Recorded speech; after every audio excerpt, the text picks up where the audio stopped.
बड़े ही अरमानों से गुड़िया की तरह सजाकर दुल्हन बनाकर विदा किया था। अनुपमा जी ने अपनी बेटी सुरभि को अच्छा परिवार, सभ्य और सुशील लड़का जानकर सुरभि का दिनेश के साथ ब्याह किया था। अनुपमा जी के भाई ने रिश्ता करवाया था।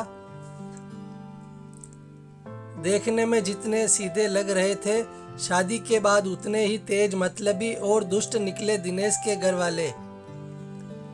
जैसे हमारे देश में ज्यादातर घरों में लड़के के अवगुणों को छुपा लिया जाता है, उसी तरह दिनेश के अवगुणों पर पर्दा डालकर बहुत ही सभ्य और समझदार लड़का बनाकर पेश किया गया। लेकिन शादी के कुछ ही महीनों में सब साफ हो गया।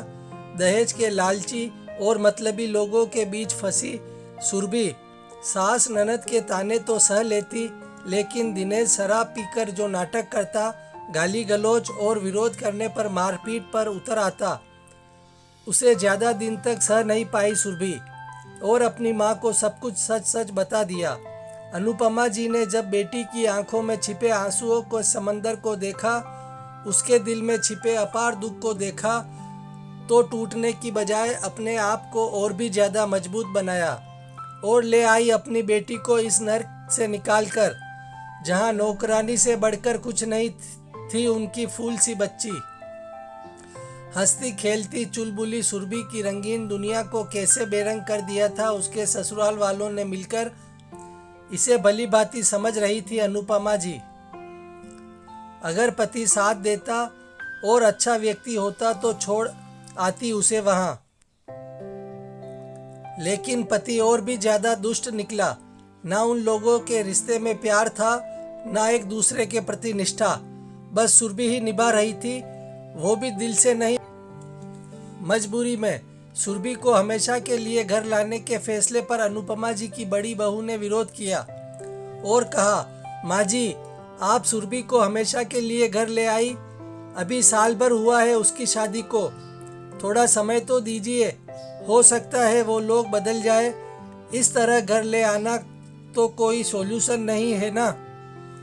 क्या इज्जत रह जाएगी समाज में हमारी, लोग तरह तरह की बातें बनाएंगे और क्या करेगी ये जीवन में। जानती हो ना, एक तलाकशुदा लड़की का समाज में जीना कितना दुश्वार होता है।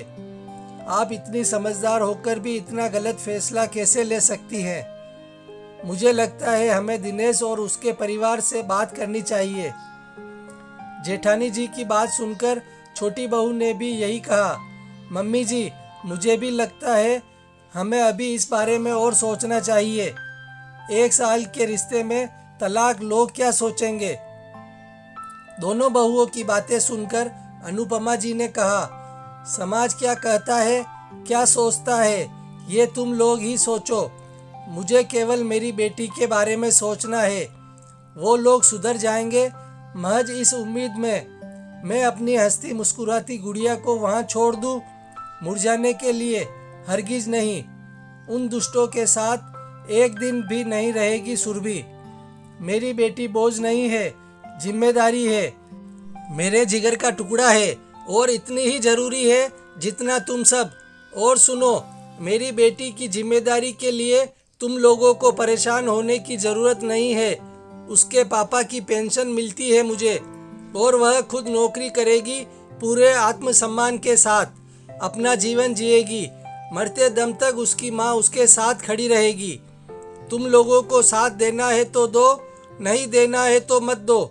और रही बात तलाकशुदा बेटी के समाज में जीने की, तो सुन लो मेरी बात। अगर एक बेटी के साथ उसकी माँ खड़ी हो और उसका परिवार हो तो कोई परेशानी नहीं होती उसे।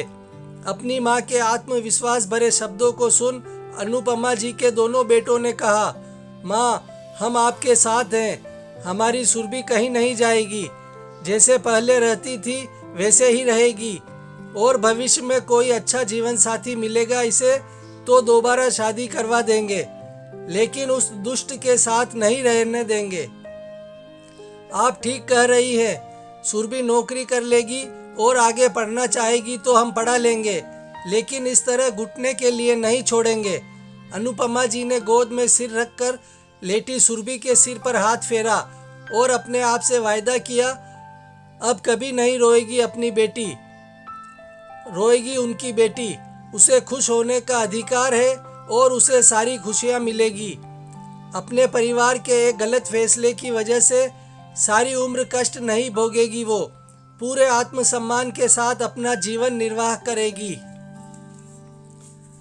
दोस्तों, अनुपमा जी की हिम्मत और जज्बे ने सुरभि को उस नर्क भरी जिंदगी से बाहर निकालकर समाज के सामने एक उत्कृष्ट उदाहरण प्रस्तुत किया और ये दिखा दिया कि माँ बाप के लिए बेटी बोझ नहीं होती, एक जिम्मेदारी होती है जिसे ताउम्र निभाना चाहिए, ना कि ये सोचकर पीछा छुड़ा लेना चाहिए कि हमने तो शादी कर दी और मुक्त हो गए जिम्मेदारी से।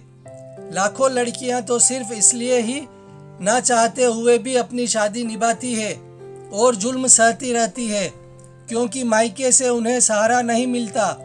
समाज और परिवार की इज्जत की खातिर अपना जीवन खुद बर्बाद कर लेती है और कभी गलत का विरोध करने की हिम्मत नहीं कर पाती।